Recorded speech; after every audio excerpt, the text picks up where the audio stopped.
Hi, welcome to our channel where we share the most intriguing stories.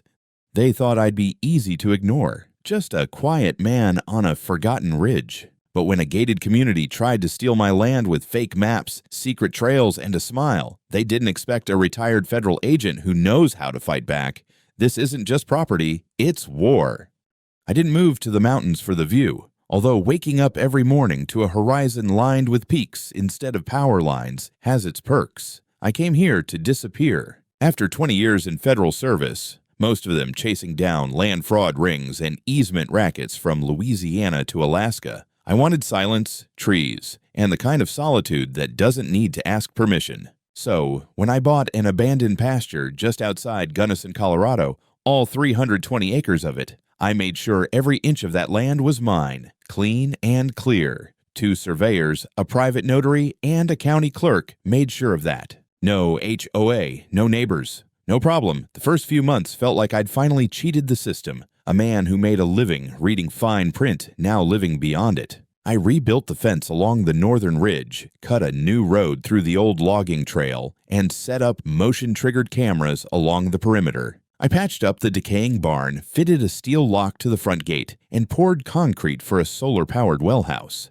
It wasn't just a ranch, it was therapy with trees.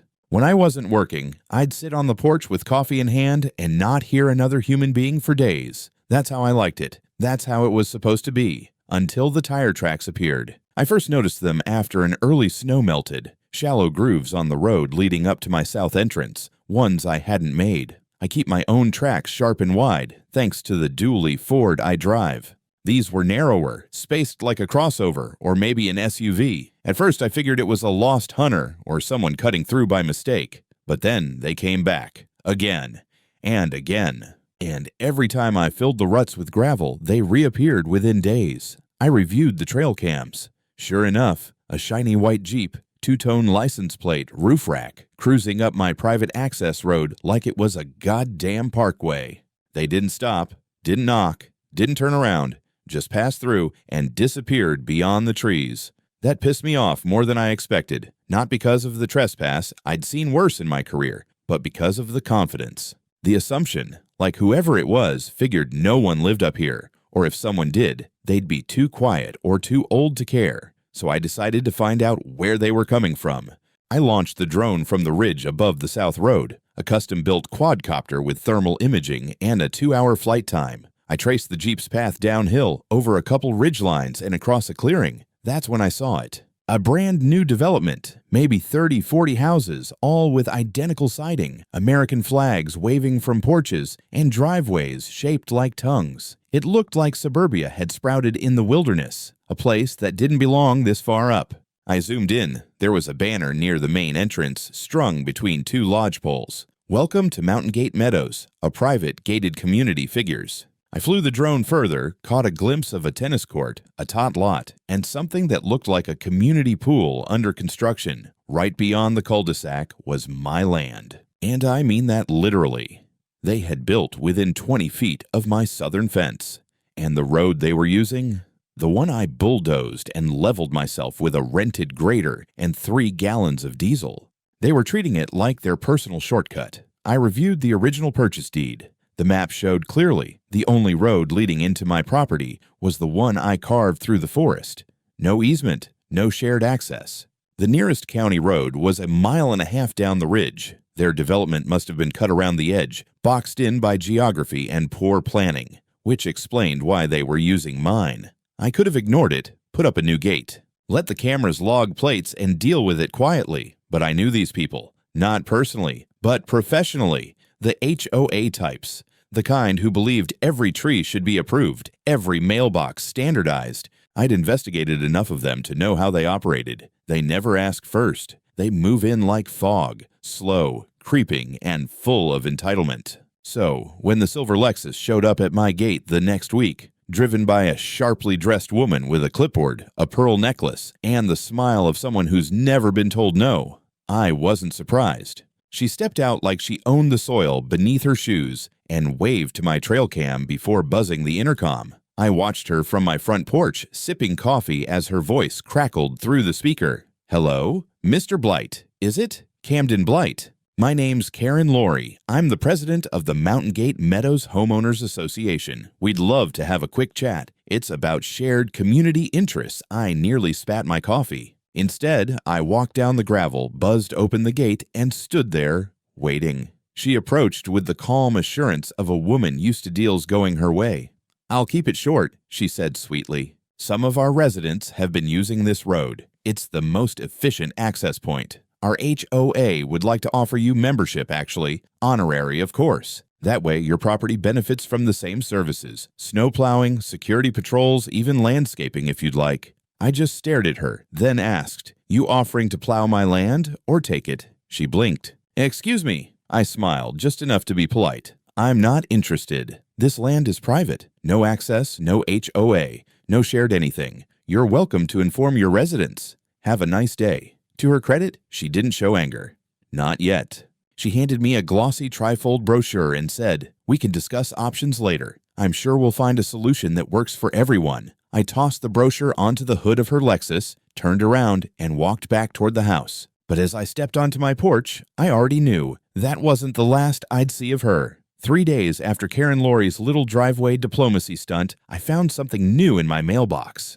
A padded envelope, unmarked except for a return address that read Mountain Gate Meadows HOA. Inside was a manila folder stuffed with laminated maps, a copy of their community charter, a letter inviting me to a non-voting affiliate membership, and, the real kicker, a printed map showing my road labeled as Community Trail Access, East. Gate in bold red letters. I sat at my kitchen table reading that map with the kind of disbelief usually reserved for flat earth pamphlets. They hadn't just suggested my land was part of their community, they had already incorporated it. Like drawing a crown on your neighbor's cat and calling it royalty. I opened the drawer, pulled out the original cadastral overlay from the county, and laid the two side by side. The HOA's version showed the road on my land extending through my southern trail and labeled with dotted lines as if it had been publicly granted. There was no legend, no footnotes, just red lines and self-importance. I scanned everything into my legal archive, filed it under pre-litigation idiocy, and got to work. First, I drove my truck down to the gate and removed the aging padlock. In its place, I installed a keypad-locked steel gate, reinforced with a drop bar that would stop anything short of a tank. Mounted motion sensor lights went up on either side. I printed new signs. Private road, no trespassing, not affiliated with any HOA. Then I installed a brand new trail cam, hidden in a tree limb across the ridge. This one streamed directly to my phone. By the time I was done, it looked less like a backwoods driveway and more like the demilitarized zone between sanity and suburban tyranny. The next afternoon, just as I was finishing a round of welding on the barn's door latch, I heard gravel crunching. I checked the feed. Sure enough, it was Karen again, only this time she didn't come alone. 2 men in cheap black polos with the HOA logo embroidered on the chest followed her up the trail in a white SUV. When the gate didn't open, they parked just short of it, stepped out, and walked right up like they owned the place. Karen approached the intercom. I let her wait 10 seconds before answering. "This is Camden," I said. "Make it quick." Her voice had lost all its sugary tones. "Mr. Blight, this gate is obstructing a designated community access road. The board has already voted on the matter. We're asking you to remove it immediately." I let a beat pass. "Karen, there's no board on earth that can override a notarized deed and a county land office map. You've got the wrong land and the wrong guy." One of her security goons stepped forward. "If you don't comply, we're authorized to remove the obstruction ourselves." I let out a dry laugh. "Try it. This property is under active surveillance. Tamper with that gate, and you'll meet the sheriff before you make it to your car." There was a pause. Karen leaned closer to the mic. "This isn't over," she hissed, and turned on her heel. I watched from the trail cam as they walked back to the SUV. As they drove away, I saw one of the men toss something out of the window. When I went to check later, I found a laminated HOA notice of violation lying in the dirt like a dead squirrel. That evening, I posted a short letter to the HOA's official address. "Dear Ms. Laurie, your continued mischaracterization of my private property as community access is factually and legally false. Any further attempts to access my land without permission will be documented and treated as trespass. Enclosed, for your convenience, are notarized documents confirming that my land is not, and has never been, part of Mountain Gate Meadows or any associated HOA. Do not contact me again except through counsel. Regards, Camden Blight. I included copies of the original deed, boundary survey, and my statement from the county zoning board, all neatly tabbed. I paid extra for tracking and signature confirmation. 2 days later, the sheriff showed up. It was early morning when I heard the crunch of tires on gravel and looked up to see a marked cruiser stopping near my mailbox. Out stepped Deputy Thomas, a man I'd met once at the local hardware store when he asked if I was the guy rebuilding the old Johnson pasture. He made his way up the trail slowly, hands visible, posture neutral, the kind of approach you take when you're visiting someone who might legally own a sniper rifle. Morning, he said, tipping his hat. Got a call from the HOA down the ridge. Said you were blocking a public access road. Figured I'd come check for myself. I nodded toward the porch. You want coffee or paperwork? Paperwork, he said, smiling faintly. We sat at my kitchen table for 20 minutes. I showed him everything. Deed, tax records, zoning map overlays, even a photo of the road before I rebuilt it. He listened without rushing, flipping through the documents like a man who'd been dragged into more than one HOA squabble before. When he finally closed the folder, he said, "Looks pretty cut and dry to me. This is your road. Not public, not shared, not easemented. Just you." I nodded.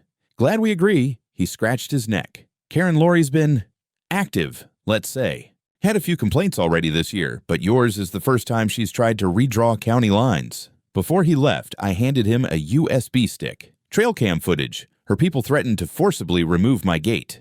Figured that might be relevant later. He slipped it into his pocket. "I'll keep this on file. For now, you're in the clear. Just keep documenting everything. And maybe invest in some heavier locks." Already did. He tipped his hat again and left. I stood at the window for a long time, watching the cruiser vanish down the trail. Something told me that Karen wasn't done. The HOA didn't wait long to make their next move. It was barely a week after Deputy Thomas confirmed everything was above board when a new envelope arrived, this one certified, with an official-looking seal and a return address not from the HOA, but from something called the Regional Community Boundary Integration Council. I'd never heard of it, and the title already stank of made-up authority. Inside was a formal notice of a proposed revision to community mapping boundaries, accompanied by, you guessed it, a new map. This one was even more absurd than the last. It showed my Southern Access Road marked not only as community trail access, but as part of a planned Greenbelt Connector initiative linking Mountain Gate Meadows to a future network of recreational trails and wildlife observation points. In other words, they were trying to pitch my land as a public park. There were hand-drawn notes in red pen along the bottom margins. Pending HOA vote. Coordinate with County Works Department. And, in Karen's familiar cursive scrawl, the words, "He won't use it anyway." Might as well make it beneficial to the neighborhood. I stared at that sentence longer than I'd like to admit. That evening, I walked the southern fence line. The wind was picking up, and the last light of day scraped across the ridge like a blade. That's when I saw it. A brand new sign bolted into one of my pine trees, right where the old trail veered onto my property. It was made of engraved plastic, HOA colors, clean and professional. It read, "Private Trail, for residents only, Mountain Gate Meadows HOA." My blood didn't boil. Not yet. This wasn't rage. This was something colder. I pulled out my phone, took photos from 3 angles, and logged the GPS coordinates. Then I hiked up to the old fire watch point where I kept my drone launch station. Within minutes, I had the quadcopter in the air, following the ridgeline down toward the HOA's side. That's when I saw them. A small group of people, maybe 6 or 7, gathered just past the southern gate on my side. Fold-out chairs, coffee thermoses. One guy had a tablet, another had what looked like a measuring tape. And there was Karen, front and center, holding a clipboard and gesturing toward my trees like a realtor about to list the view. I zoomed in with the drone's camera and hit record. No one had seen it yet, not until Karen looked up. I'll never forget the look on her face when she locked eyes with a flying machine hovering 50 feet above her head, glowing red in the dusk.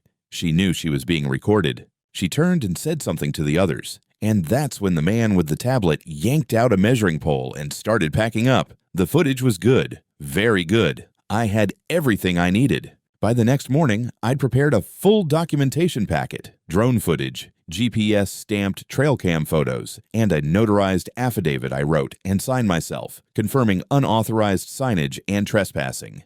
I emailed it to both my attorney, a woman named Emily Copeland, a sharp, no-bullshit land use lawyer I'd worked with in the past, and to the county land office. Emily called me 20 minutes later. "You've got them," she said. "That sign alone is criminal trespass. The fake boundary council? That's mail fraud if they passed it off as official, and Karen Laurie's handwritten notes.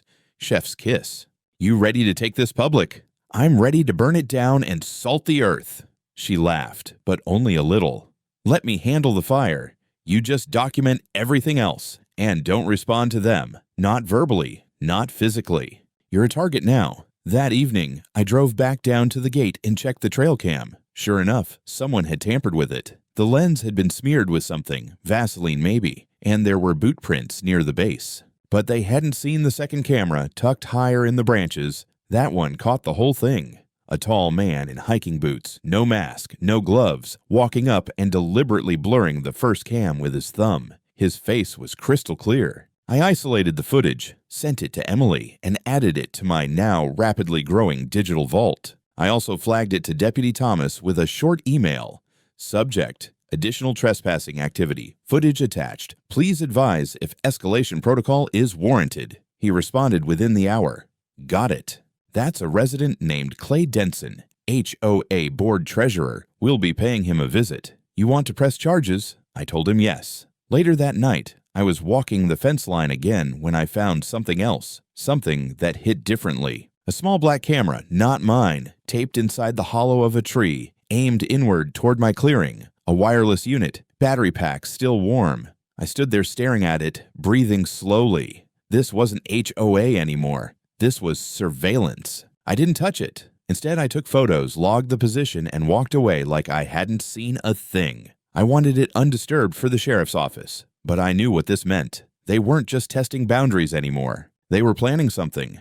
I didn't sleep that night, not because I was scared. I've dealt with cartels that used fake churches to launder land titles. I've stared down sovereign citizens with backyard militias. I've walked into a compound in Arizona where the only way out was through the front gate or a pine box. But this was different. Not louder, not more dangerous, just slippery.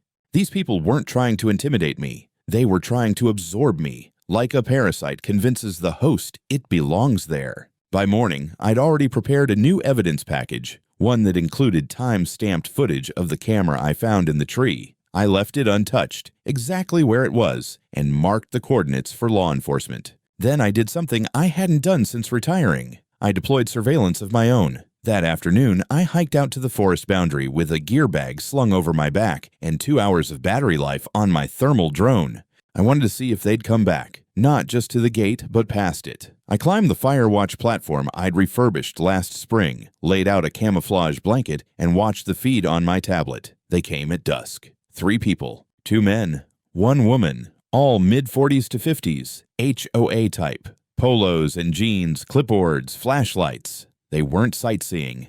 They were pacing out distances, marking trees with fluorescent tape, taking photos. The woman even pulled out a foldable yard sign, one of those future site-of-style real estate signs, and planted it 10 feet inside my fence line. The words were barely visible, but I caught enough. Proposed community lookout. My patience snapped clean in two. I called the sheriff's department and reported trespassing in progress. Then I hopped in the truck and took the lower trail, headlights off, engine low. I parked 200 yards from the southern ridge and approached on foot, silently, like I had in a dozen sting ops back in the day. By the time I reached the clearing, the trio was still there, chatting like it was a Sunday picnic. "Evening," I said, stepping into the light. They froze. The woman dropped her clipboard. "This is private land," I said calmly, phone already recording in my hand. "You're trespassing. The sheriff is on his way. I suggest you wait here." One of the men, short and sweaty with a salt and pepper beard, tried puffing up. "We were told this was common access." "By whom?" He hesitated. The woman answered instead.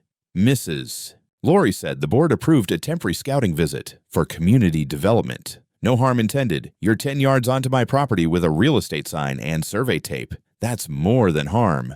That's attempted land fraud. The man stepped forward. Hey, don't go throwing around. I cut him off. I know what this is. I've spent 2 decades prosecuting exactly this kind of stunt. HOA boards trying to establish implied access by repeated use. You're softening the ground, creating a record. The third one, tall, silent until now, looked between us and said flatly, "We should go."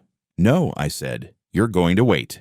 The deputy will want to talk to you." They didn't argue. That was smart. Within 15 minutes, 2 cruisers pulled up. Not just Deputy Thomas this time, but also a younger officer named Marinelli. The HOA group tried to spin their story. Confusion over maps, a miscommunication, a harmless planning session. I handed Thomas the footage, the photos, the boundary overlay. Marinelli looked like he wanted to slap someone. "We've warned them before," Thomas muttered to me as the group stood awkwardly near the sign they'd planted. "You warned her," I corrected. "Now they're acting as agents of the board." Thomas nodded. "I'll take their statements. But this is getting above my pay grade." The next morning, I woke up to find the trail cam feed had been wiped, corrupted somehow. Not just blurred, deleted. I checked the backup. Also gone. That told me something even more alarming. Someone had gotten close enough to access the cam's onboard storage. This wasn't trespassing anymore. It was reconnaissance.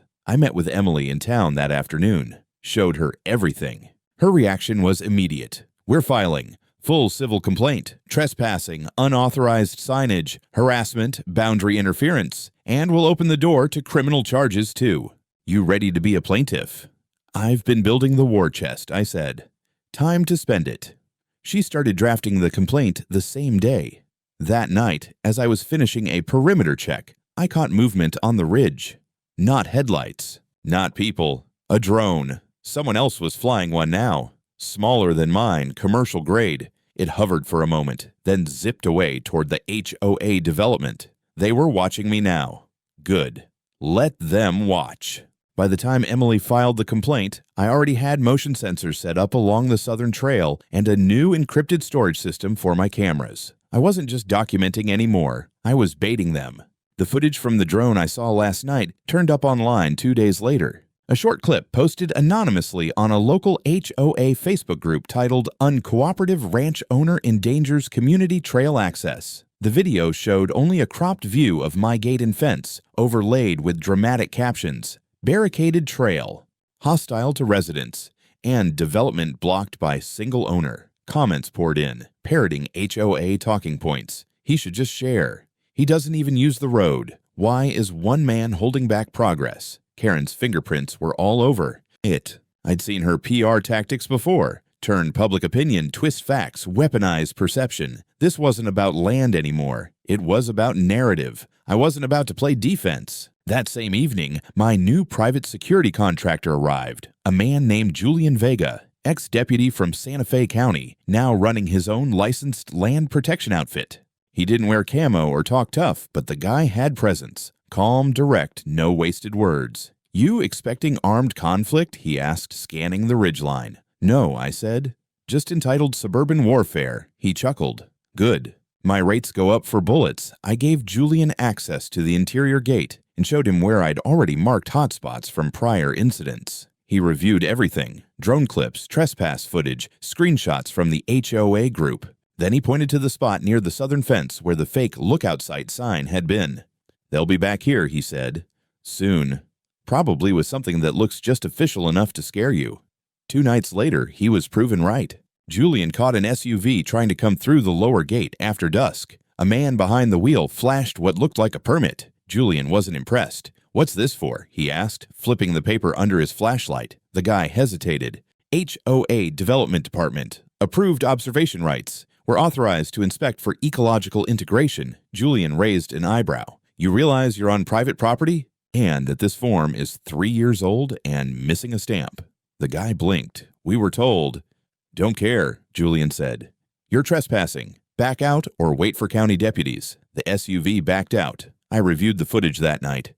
The permit was laughably bad, printed from an outdated county website, with an altered footer and a forged signature from a real employee who hadn't worked there since 1929. A deeper look revealed something even juicier. The document was filed that morning in the HOA document repository, labeled as Shared Community Permit. Blight Parcel Corridor Blight. My land. These people were out of their minds. I called Emily the next morning. She was already one step ahead. Camden, she said, they just filed a copy of that permit with the county registrar's office. Not the real planning department, just the deed desk. They're trying to create the illusion of county recognition. My stomach turned. They're laying down paperwork. Yup, hoping it sits unchallenged long enough to imply consent. Classic quiet title preparation. But we've already flagged it, and I've got a friend in the recorder's office. We'll issue a counterclaim and notify the DA. The next part came fast. 2 days after that call, I got a knock on my gate. A county land use inspector. Legit badge, legitimate authority. He was apologetic from the start. Mr. Blythe, sorry to bother you, sir. We received a complaint about unlawful obstruction of a mapped public access route. Got a request for inspection from an HOA entity. I'm required to at least verify. I nodded, kept calm. You're being used. I figured, he said. You mind showing me the documents? I gave him everything. The notarized title, boundary survey, GPS overlays, video logs, and the falsified documents the HOA had been circulating. He reviewed it all on his tablet, eyes going wide. Jesus, they really thought this would work. They still think it will. I'll be filing a formal report, he said. You'll get a copy. And I'll recommend an investigation into fraudulent filings. Later that night, Julian called me out to the trailhead. He'd found something. A bundle of survey stakes, new ones, not county issued, hidden under a tarp beside the trail. Each one was tagged with orange ribbons marked MGMHOA Corridor South. It was clear what they were planning. An unsanctioned fake easement path. If they planted it and photographed it, they could show use in progress to bolster their claim. I took the stakes, loaded them into the back of my truck, and drove them straight to the county land office with a signed affidavit and Julian's footage as proof. I wasn't reacting anymore. I was dismantling their strategy before it launched. I knew they weren't done. People like Karen don't retreat. They regroup. That's the most dangerous part of this kind of war, when it gets quiet, when people stop knocking, stop driving up to the gate, stop commenting on HOA message boards. That's when you start looking at the treetops, not the trail. That's when you get the sense they've found another angle, one that doesn't rely on permission. It came on a Thursday morning, just before sunrise. Julian was the one who spotted it first. Tire tracks in the soft dirt, just beyond the northern ravine. Not the southern trail this time. Not the old road. The North Ridge. Steeper, narrower, covered in brush. It wasn't marked as a primary entry point because there was no road there. Or at least, there hadn't been. We hiked up to the ridge and found a shockingly well-cut trail. Brush cleared, stones removed, even a few pieces of fresh gravel laid down. It ran maybe 100 yards along the edge of my property, then cut sharply downward toward the back end of the HOA community. They were building a secret trail, a bypass, something they could pretend had always existed. And they were doing it off books, no permits, no survey flags, no recorded access. It was an easement heist in progress. I took photos, GPS markers, video logs. Then I climbed down the slope, boots crunching soft dirt, until I reached the property line. There, tucked into the base of a tree, was a small wooden post with a laminated sheet nailed to it. Community Access Path, Do Not Disturb, under review by Mountain Gate Meadows, HOA Planning Board. I stared at that sign for a long moment, then pulled out my phone and hit record. This is Camden Blythe. I am standing at the northern boundary of Parcel 47, private property registered under my name, GPS verified, with no easements on record. This path is unauthorized. This sign is unauthorized. And anyone crossing this point will be considered in violation of state trespass law. I emailed the file to Emily with one line of text. They've escalated. Her reply came fast. We're amending the suit. Add constructive trespass, malicious encroachment, and intent to mislead a public office. I'll get a surveyor out there by Monday. Julian and I didn't wait. We set up trail cameras along the ridge path, camouflaged with bark wraps and pine needles, one on each curve, one overhead, one aimed directly at the fake sign. Then we left. Didn't touch a thing. Didn't mark our presence. Let them think it was working. And, oh boy, did it ever. That weekend, the cams captured 8 separate crossings. HOA members, some alone, some in pairs, a couple even with kids, walking the new trail like it was a Sunday hike. They took pictures, pointed out spots. One guy even had a clipboard. They weren't hiding it. But the real jackpot came on Sunday afternoon. Karen herself, flanked by two younger men in business casual. One of them had a measuring wheel. The other had a drone. They were mapping the path. Karen paused in front of the sign, nodded toward it, then looked directly at the drone and said, "This will look amazing in the newsletter." They need to see what they're missing. I smiled so wide, I nearly dropped the tablet. The footage wasn't just gold, it was platinum. Emily was ecstatic. This is full-on evidence of malicious expansion. Combined with your deed and the footage of them trespassing from two directions, we've got a pattern. They're manufacturing access points to claim precedent. The next move had to be bold. We called in Marcus Thorne, an independent land surveyor with 23 years of field credibility and courtroom testimony experience. He wasn't cheap, but nothing worth doing is. Marcus came out on Wednesday, hiked the full perimeter, documented everything with LiDAR and GPS overlays, and by Friday had a full-color topographic report showing no existing public access on record and two unauthorized trail cuts that clearly violated my deed's boundary. Then he hit me with the best part. They're not just building access, he said. They're doing it in a way that avoids detection. See this angle here? They're running it along the tree line, where satellite imagery can't pick up new disturbance unless you adjust the contrast manually. It's designed to age quickly. Once the grass grows over it, it'll look established. So it's camouflage. Exactly. A visual lie. That same day, Julian intercepted another HOA member, this time inside the boundary near the old dry creek bed. She was startled, claimed to be exploring, then handed over a folded map labeled Community Connectivity Plan, Revision 2. Emily's jaw dropped when she saw it. They're drawing in trails that don't exist. This is preemptive retroactive falsification. If this gets submitted and nobody catches it in time, they'll point to it as proof of long-standing shared use. It's a land grab, Camden. Full stop, we didn't sleep that night.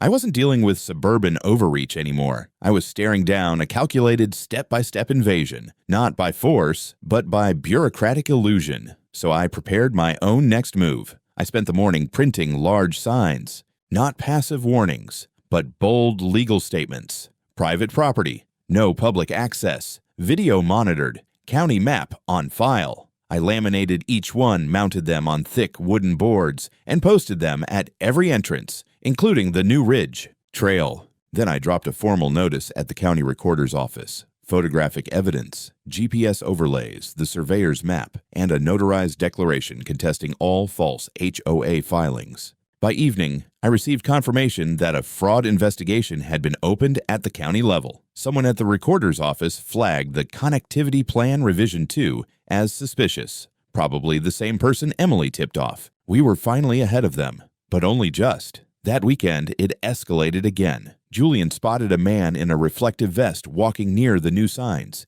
He claimed to be a state inspector, but refused to show ID. When pressed, he left, fast.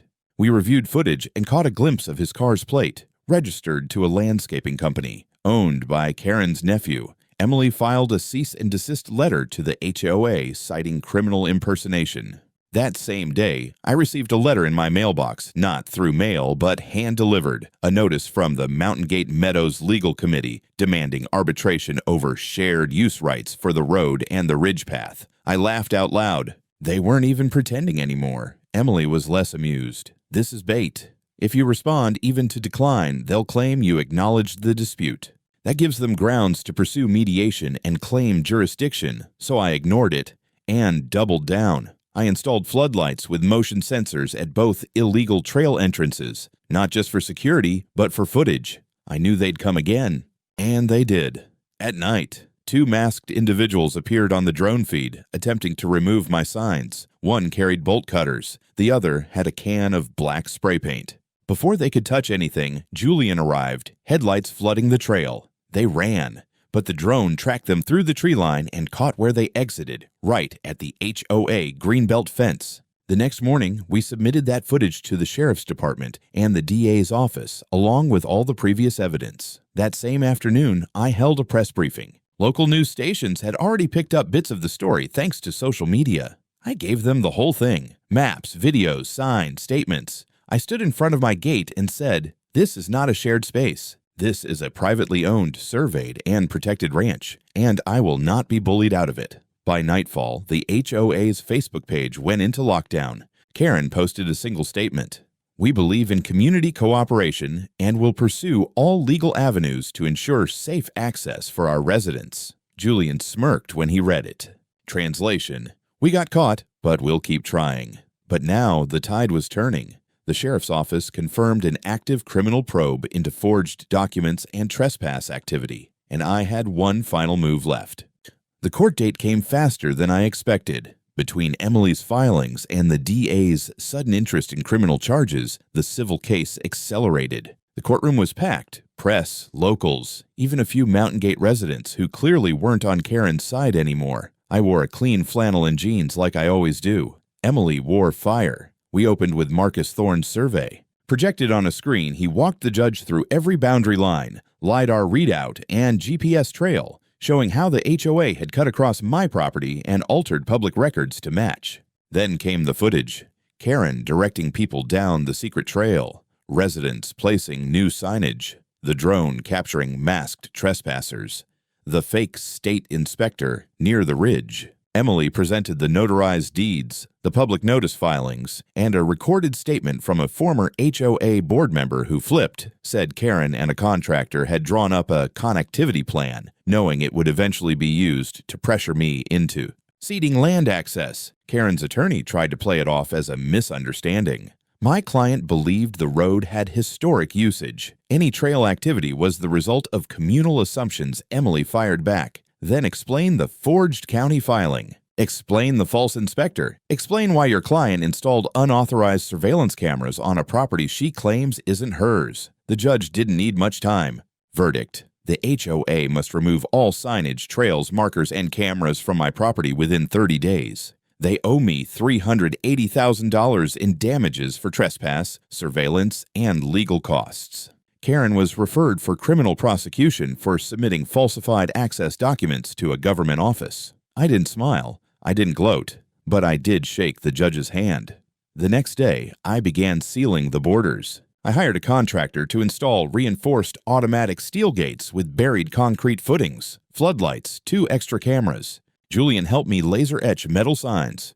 Private land, no access. Violators will be prosecuted under Colorado state law. Karen resigned. The HOA board issued a statement blaming poor oversight and misinformation. Residents weren't happy, especially after they learned that the alternate road construction, needed now that my land was closed off, would cost them over $1 million from the HOA reserve fund. 3 board members stepped down. A 4th moved away. I published a digital copy of my land map online. It was marked with one bold caption: when in doubt, check the deed. Not someone's agenda. Now my mornings are quiet again. Just the wind, the trees, and the crunch of gravel under my boots as I walk a road I built on land I own, with no HOA signs in sight. And at the gate, hanging from a clean chain-link mount, is the final touch: the old lock Karen once tried to cut, now rusted and welded shut. A little reminder: some lines aren't meant to be crossed.